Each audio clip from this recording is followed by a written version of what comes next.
IPL ನ ಪ್ರತಿ ಪಂದ್ಯಗಳ ಅಪ್ಡೇಟ್, ಇನ್ಸೈಟ್ ಹಾಗೆ ಹೈಲೈಟ್ ಗಳನ್ನ ಕೊಡುವಂತಹ IPL ಡಗ್ಔಟ್ಗೆ ಸ್ವಾಗತ.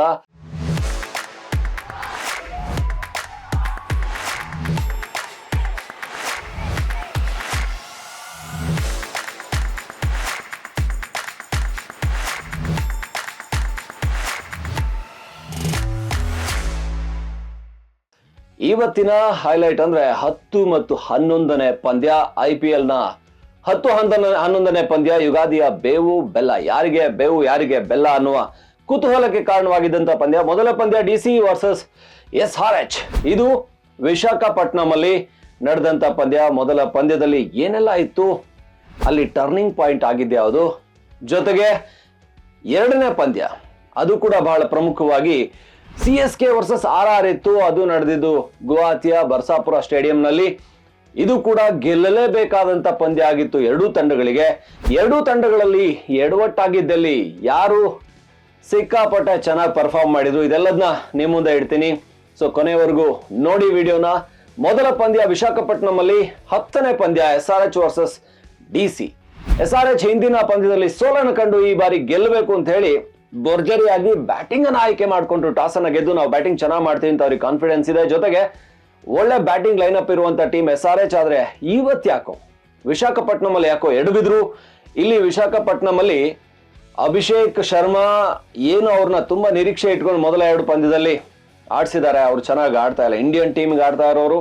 ಸೊ ಓಪನಿಂಗ್ ಬ್ಯಾಟರ್ ಆಗಿ ಅದ್ಭುತವಾಗಿ ಪರ್ಫಾರ್ಮ್ ಮಾಡ್ತಾ ಇದ್ದಾರೆ. ಆದ್ರೆ ಯಾಕೋ IPL ಅಲ್ಲಿ ಅವರ ಫಾರ್ಮ್ ಕಾಣಿಸ್ತಾ ಇಲ್ಲ.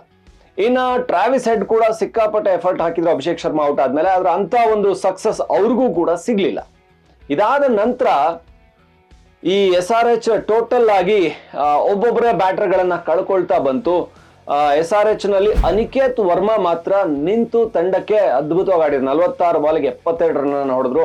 ಎಲ್ಲ ಬೌಲರ್ ಗಳನ್ನ ಬೆಂಡೆತ್ತಿದ್ರು.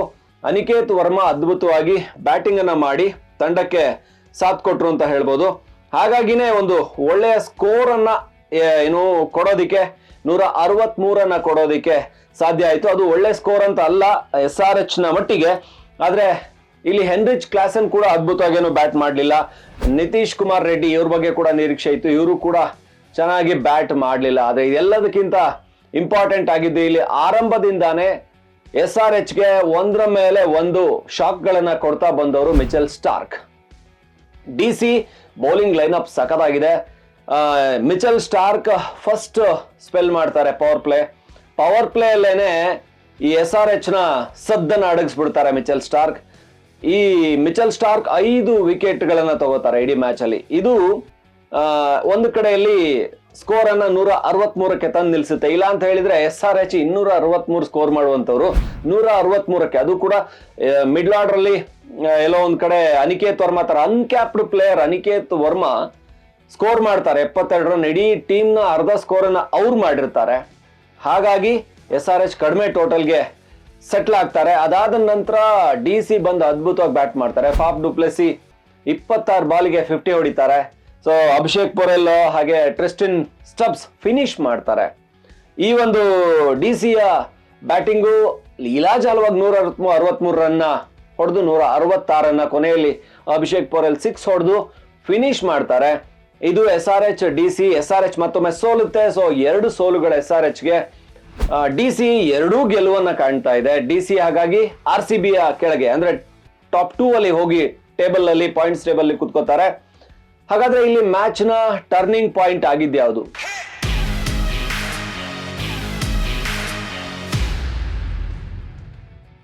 ಎಲ್ರಿಗೂ ಗೊತ್ತಾಗುವಂತದ್ದೇ, ಅದರಲ್ಲೇನು ವಿಶೇಷ ಇಲ್ಲ. ಮಿಚೆಲ್ ಸ್ಟಾರ್ಕ್ ಕಳೆದ ಬಾರಿ KKR ಅಲ್ಲಿ ಚಾಂಪಿಯನ್ ಟೀಮ್ ಅಲ್ಲಿ ಯಾರು KKR ಚಾಂಪಿಯನ್ ಆಗೋದಿಕ್ಕೆ ಕಾರಣ ಆಗಿದ್ರು. ಸೆಮಿಫೈನಲ್ ಫೈನಲ್ ಅಲ್ಲಿ ಅದ್ಭುತವಾಗಿ ಬೌಲ್ ಮಾಡಿದ್ರು.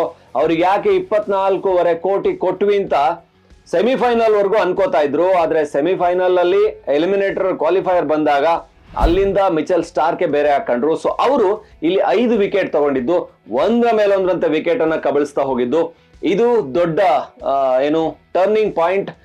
ಈ ಮಿಚೆಲ್ ಸ್ಟಾರ್ಕ್ ಬೌಲಿಂಗ್ ದಾಳಿಯನ್ನ ಎದುರಿಸೋಕೆ ಟ್ರಾವಿಸ್ ಹೆಡ್ಗೂ ಆಗ್ಲಿಲ್ಲ. ಟ್ರಾವಿಸ್ ಹೆಡ್ ತುಂಬಾ ಎಫರ್ಟ್ ಹಾಕಿದ್ರು, ಒಳ್ಳೆ 200 ಸ್ಟ್ರೈಕ್ ರೇಟ್ ಎಲ್ಲ ಬ್ಯಾಟ್ ಮಾಡ್ತಾ ಇದ್ರು. ಆದ್ರೆ ಅವ್ರಿಗೂ ಕೂಡ ಸಾಧ್ಯ ಆಗ್ಲಿಲ್ಲ, ಸೋತು ಹೋದ್ರು.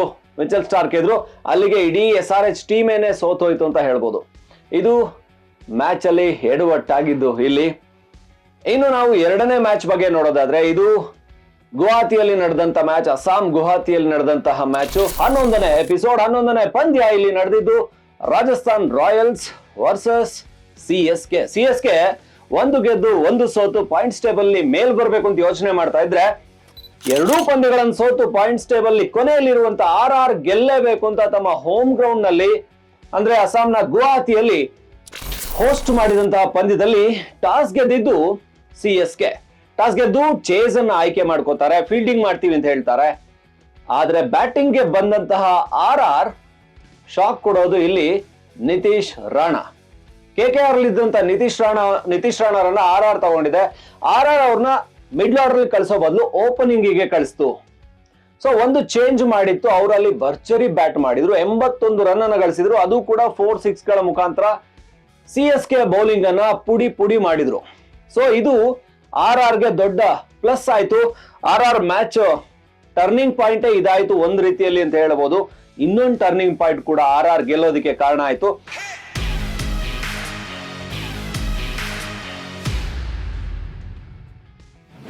ಆರ್ ತುಂಬಾ ದೊಡ್ಡ ಟಾರ್ಗೆಟ್ ಅನ್ನ ಕೊಡ್ತಾರೋ ಇಲ್ವೋ, ಸಿ.ಎಸ್.ಕೆ ತುಂಬಾ ಚೆನ್ನಾಗಿ ಬೌಲ್ ಮಾಡಿ ಧೋನಿ ಬಿಹೈಂಡ್ ದ ವಿಕೆಟ್ಸ್ ಎಲ್ಲದನ್ನ ಮ್ಯಾನೇಜ್ ಮಾಡ್ತಾರೆ ಅನ್ಕೊಂಡ್ರೆ ಇದು ಪೇಸರ್ಸ್ ಗೆ ಸಪೋರ್ಟ್ ಮಾಡುವಂತ ಪಿಚ್ ಆಗಿತ್ತು. ಇಲ್ಲಿ ಧೋನಿ ಏನು ಆ ಸ್ಟಂಪ್ ಆಗ್ಲಿ ಅವರ ಏನು ಆ ಗೈಡೆನ್ಸ್ ವರ್ಕ್ ಆಗ್ಲಿಲ್ಲ. ಯಾಕೆಂದ್ರೆ 182 ರನ್ಗಳ ದೊಡ್ಡ ಟಾರ್ಗೆಟ್ ಅನ್ನ ಏನು ಆರ್ ಕೊಟ್ಟಿರುವಂತದ್ದು. 183 ರನ್ಗಳ ಟಾರ್ಗೆಟ್ ಅನ್ನ ಕೊಡ್ತು. ಆದ್ರೆ ಸಿ.ಎಸ್.ಕೆ ಅಲ್ಲಿ ಅದಕ್ಕೆ ತಕ್ಕ ಪ್ರತ್ಯುತ್ತರ ಕೊಡುವಲ್ಲಿ ಸೋತ್ ಹೋಯ್ತು ಸಿ.ಎಸ್.ಕೆ. ಏನು ಪ್ಲೇಯಿಂಗ್ 11 ಇಲ್ಲಿ ರಚಿನ್ ರವೀಂದ್ರ, ಆರ್ ಅಂತಲೇ ನೆನಪಾಗುತ್ತೆ. ರಚಿನ್ ರವೀಂದ್ರ ಓಪನಿಂಗ್ ಬ್ಯಾಟರ್ ಆಗಿ ಬಂದು ಯಾವಾಗ್ಲೂ ಒಳ್ಳೆ ಪರ್ಫಾರ್ಮ್ ಮಾಡ್ತಾ ಇದ್ರು. ಆದ್ರೆ ರಚಿನ್ ರವೀಂದ್ರ ಇವತ್ ಯಾಕೋ ಡಲ್ ಹೊಡೆದ್ರು, ಬೇಗ ಔಟ್ ಆಗೋದ್ರು. ಅದಾದ ನಂತರ ಋತುರಾಜ್ ಗಾಯಕ್ವಾಡ್ ಟೀಮ್ಗೆ ದೊಡ್ಡ ಶಕ್ತಿ, ಯಾವಾಗ್ಲೂ ಕೂಡ ಅವರೇ ನಿಂತ್ಕೊಂಡು ಟೀಮ್ ನ ಲೀಡ್ ಮಾಡಿದ್ರು. ಋತುರಾಜ್ ಗಾಯಕ್ವಾಡ್ ಒಳ್ಳೆ ಬ್ಯಾಟಿಂಗ್ ಅನ್ನ ಮಾಡಿದ್ರು.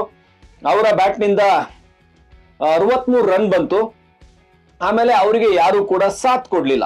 ಕೊನೆಯಲ್ಲಿ ರವೀಂದ್ರ ಜಡೇಜಾ, MS ಧೋನಿ ಒಂದು 33 ರನ್, ರವೀಂದ್ರ ಜಡೇಜಾ 16 ರನ್ ಅನ್ನ ಧೋನಿ ಹೊಡೆದಿದ್ದು, 32 ರನ್ ಜಡೇಜಾ, 16 ಧೋನಿ ಹೊಡೆದಿದ್ದು ಬಿಟ್ರೆ ಬೇರೆ ಯಾರಿಂದ ಕೂಡ ಸರಿಯಾದಂತ ಸಪೋರ್ಟ್ ಸಿಗ್ಲಿಲ್ಲ. ಮಿಡ್ಲ್ ಆರ್ಡರ್ ಕಂಪ್ಲೀಟ್ ಆಗಿ ಕೊಲ್ಯಾಪ್ಸ್ ಆಯ್ತು. ಈ ಮಿಡ್ಲ್ ಆರ್ಡರ್ ಅನ್ನ ಹಾಗೇನೆ ಕೊಲ್ಯಾಪ್ಸ್, ಈ ಟೋಟಲ್ ಸಿ.ಎಸ್.ಕೆ ಅನ್ನ ಕೊಲ್ಯಾಪ್ಸ್ ಮಾಡಿದ್ದು ಯಾರು ಪ್ರಮುಖವಾಗಿ ಅಂತ ಹೇಳಿದ್ರೆ ವನಿಂದು ಹಸರಂಗ ಸ್ಪಿನ್ ಅಟ್ಯಾಕ್ ಏನಿತ್ತಲ್ಲ, ಇದು ಸಗದಾಗಿ ಸಿ.ಎಸ್.ಕೆ ಅನ್ನ 176ಕ್ಕೆ ತಂದು ನಿಲ್ಲಿಸ್ತು. ಅಂದ್ರೆ ವಿಕೆಟ್ ಅನ್ನ ಕಳ್ಕೊಂಡಿರ್ಲಿಲ್ಲ, ಆದ್ರೆ 6 ರನ್ ಇಂದ ಸೋಲ್ಬೇಕಾಯ್ತು ಸಿ.ಎಸ್.ಕೆ ಎರಡನೇ ಸೋಲನ್ನ ಕಾಣ್ತು. ಹಾಗಾಗಿ ಚಾಂಪಿಯನ್ ಟೀಮ್ ಸಿ.ಎಸ್.ಕೆ ಈ ಬಾರಿ ಯಾಕೋ ಪ್ಲೇಯಿಂಗ್ 11 ವಿಚಾರದಲ್ಲಿ ಸ್ವಲ್ಪ ಎಡವ್ತಾ ಇದೆ. ದೀಪಕ್ ಕೂಡ ರಾಹುಲ್ ತ್ರಿಪಾಠಿ ಎಫೆಕ್ಟಿವ್ ಇರ್ಲಿಲ್ಲ ಅಂತ ಕಳೆದ ಏನು ಸಿ.ಎಸ್.ಕೆ ಫ್ಯಾನ್ಸ್ ಎಲ್ಲ ಹಿಂದಿನ ಮ್ಯಾಚ್ ಗಳಲ್ಲಿ ಸಿ.ಎಸ್.ಕೆಗೆ ಫುಲ್ ಕಮೆಂಟ್ಸ್ ಗಳ ಮೂಲಕ ಕ್ಲಾಸ್ ತಗೊಂಡಿದ್ರು. ಈಗ ದೀಪಕ್ ಹೂಡಾರನ್ನ ಬದಲಾಯಿಸ್ತು, ಆ ಪ್ಲೇಸ್ ಗೆ ವಿಜಯ್ ಶಂಕರ್ ತಗೊಂಬಂತು. ತಮಿಳ್ನಾಡಿನವರೇ ಆದ ವಿಜಯ್ ಶಂಕರ್ ಕೂಡ ಯಾಕೋ ಅದ್ಭುತವಾಗಿ ಪರ್ಫಾರ್ಮ್ ಮಾಡ್ಲಿಲ್ಲ, ಬ್ಯಾಟ್ ಮಾಡ್ಲಿಲ್ಲ. 6 ರನ್ಗಳಿಗೆ ಇನ್ನಿಂಗ್ಸ್ ಅನ್ನ ಮುಗಿಸಿದ್ರು ಅಂತ ಅನ್ಸುತ್ತೆ. ಅವರು ಅತ್ಯಂತ ಕಡಿಮೆ ರನ್ನು. ಸೊ ಯಾರು ಕೂಡ ಎಫೆಕ್ಟಿವ್, ಅಶ್ವಿನ್ ಸ್ಪಿನ್ ಕೂಡ ಎಫೆಕ್ಟಿವ್ ಅನ್ನಿಸ್ಲಿಲ್ಲ. ಟೋಟಲ್ ಆಗಿ ಏನು ಸಿ.ಎಸ್.ಕೆ ಎರಡನೇ ಸೋಲನ್ನ ಕಾಣ್ತು. ಟೇಬಲ್ ಅಲ್ಲಿ 9ನೇ ಸ್ಥಾನದಲ್ಲಿ ಹೋಗಿ ಕೂತ್ಕೊಂಡಿರುವಂತದ್ದು ಸಿ.ಎಸ್.ಕೆ 8-9ನೇ ಸ್ಥಾನದಲ್ಲಿ ಇರುವಂತದ್ದು. ಹಾಗಾಗಿ ಈ ಮ್ಯಾಚ್ ನಲ್ಲಿ ಟರ್ನಿಂಗ್ ಪಾಯಿಂಟ್ ಯಾವುದು?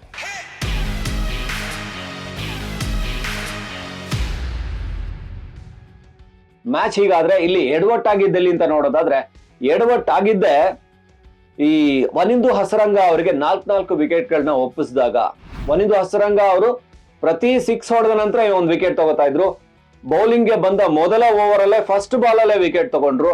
ಆಮೇಲೆ ಪ್ರತಿ ಬಾಲ್ ಅಲ್ಲಿ ಕೂಡ ಋತುರಾಜ್ ಗಾಯಕ್ವಾಡ್ ಇನ್ನೇನು ಮ್ಯಾಚ್ ಅನ್ನ ಗೆಲ್ಲಿಸ್ತಾ ಇದ್ರು, ಇನ್ನೇನು 63 ರನ್ ಹೊಡೆದಿದ್ದಾರೆ, ಇವರೊಂದು ಇನ್ನೊಂದು 20-30 ರನ್ ಹೊಡೆದ್ರೆ ಆರಾಮಾಗಿ ಗೆಲ್ತಾರೆ ಅಂತ ಅನ್ಕೊಂಡಿದ್ದಂತ ಪರಿಸ್ಥಿತಿಯಲ್ಲಿ ಋತುರಾಜ್ ಗಾಯಕ್ವಾಡ್ ಅವ್ರನ್ನ ಔಟ್ ಮಾಡಿದ್ದು ವನಿಂದು ಹಸರಂಗ.